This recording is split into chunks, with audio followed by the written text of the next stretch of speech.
የዚች ሳራ የምትባለው ሴት ጉዳይ በጣም ቆይቷል ሚዲያ ላይ መነጋገሪያ ሆነች በተለይ እንግሊዝ ሚዲያዎች በጣም ይዟት ነበር ሳራ አላሙዲ የምትባለው ወጣት አይደለም ከዚህ በፊት አይታት ነበር አይደል አላየሁትም እንዴ አንገትን ስትነቀነቅ እኮ በጣም ሁሌ ተሰማኝ ይመስላል አይ አላየኋትም ለማለት የኔ ንቅናቄ ወደ ላይ ለወርታች አይለይም እንዴ አይ ብዙ ጊዜ ተሰምቷል ስለሷ እዚህም ሲወራም ሰምቻለሁ እሺ አሁን ደግሞ ዛሬም ዴይሊ ሜልም ስለሷ መረጃ ይዞ ወጥቷል ምንድነው ሳራ ማን ነው ሳራ አላሙዲን መጀመሪያ እንኳን እኔ ራስ እንግሊዞቹም ፍርድ ቤትም ጭምር ስለሷ ማወቅ በጣም ግራ ገብቷቸዋል ከዚህ በፊት በተደጋጋሚ እንደተባለው እቺ ሴት ራሷ እንግዲህ የተለያዩ መረጃዎችን ትሰጣለች ከሳውዲ አረቢያ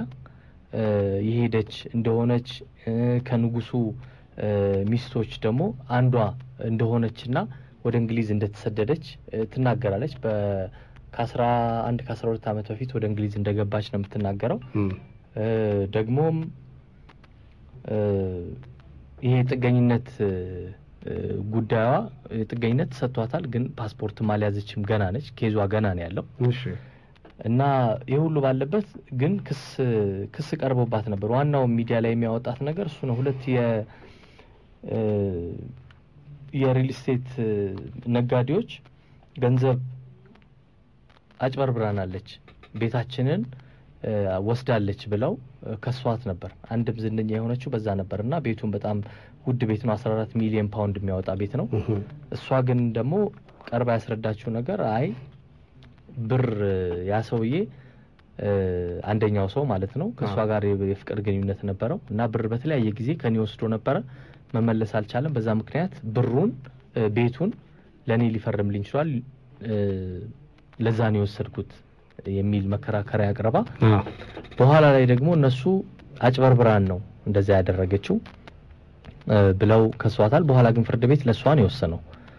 ቤቱ ሊሰጣት ይገባል ብሎ ማለት ነው እና አንድም በጣም አነጋገር የሆነችው ፊቷ አይታይም ተሸፋፍና ነው የምትታየው በመካከለኛው ምስራቅ ባህል መሰረት ማለት ነው እሷም በሃይማኖቷና በዚህ በሃይማኖቷ ምክንያት ያንን እንደምታደርግ ነው በተደጋጋሚ የምትናገረው ዴይሊ ሜል ግን አንድ ሌላ ፎቶግራፏንም ይዞ ወጥቶ ነበር ናይት ክለብ ውስጥ የተነሳችው ፎቶግራፍ ማለት ነው ምሽት ክለብ ውስጥ እና ምንድነው የሷ አነጋጋሪ እድሜዋ አይታወቅም ከ31 እስከ 43 ድረስ ነው የሚገመተው እሷ በተደጋጋሚ ጊዜ በሰጠቻቸው መግለጫዎች ማለት ነው እና በጣም የምትታወቀው ያን ሰሞን የተነገረው ይሄ አጭበረበረችን ያለው ሰውዬም የተናገረው በጣም የተንደላቀቀ ህይወት ታሳልፋለች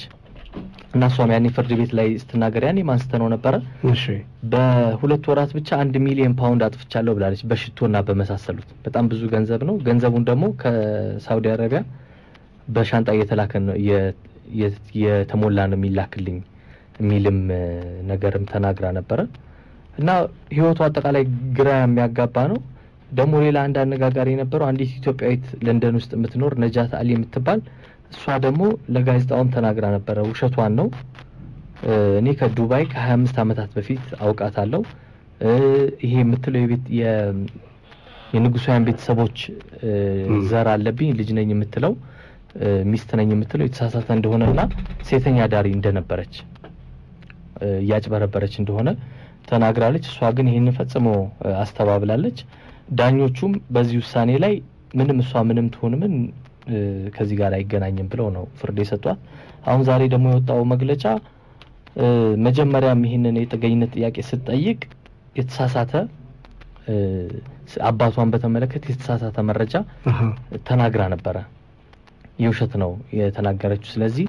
በዛ ምክንያት ካገሪቱ እንድትባረር እስከመደረግ ልትደርስ ትችላለች ተብሏል እንግዲህ ወዴት ሀገር ልትባረር ትችላለች ግን አልታወቀም ግን ያም ሆኖ ደግሞ አጠራጣሪ ነው ብሏል ዴይሊ ሜል ምክንያቱም ወልዳለች ማርኒ የምትባል 13 አመት ልጅ አለቻት ለንደን ያለች ስለዚህ በልጇ ምክንያት ልትቆይም ትችላለች ለማንኛውም ግን እስካሁን ድረስ ግልጽ የሆነ ነገር የለም በሷ ህይወት ላይ በጣም አስቸጋሪ ነው በማርች 2002 ነው የጥገኝነት የጠየቀችው ምንም አይነት ውሸት የለብኝም ነው እሷ የምትለው ስሟም የተሳሳተ እንደሆነ ነው ጓደኞቿ የሚናገሩት እሷ ግን አባቴ እንደውም ትላለች አንደኛ ከሳውዲ አረቢያ በጣም ሀብታም ቤተሰቦች የተገኘች እንደሆነች አባቷ ደግሞ ለፍርድ ቤቱ የገለጸችው ማለት ነው አባቷ የሆቴል ኢንተርኮንቲኔንታል ጀዳና የአዲስ አበባ የኢትዮጵያውን ሸራተን ሆቴል ባለቤት እንደሆኑ ገልጻለች እንግዲህ ስታያይዝ ማለት ነው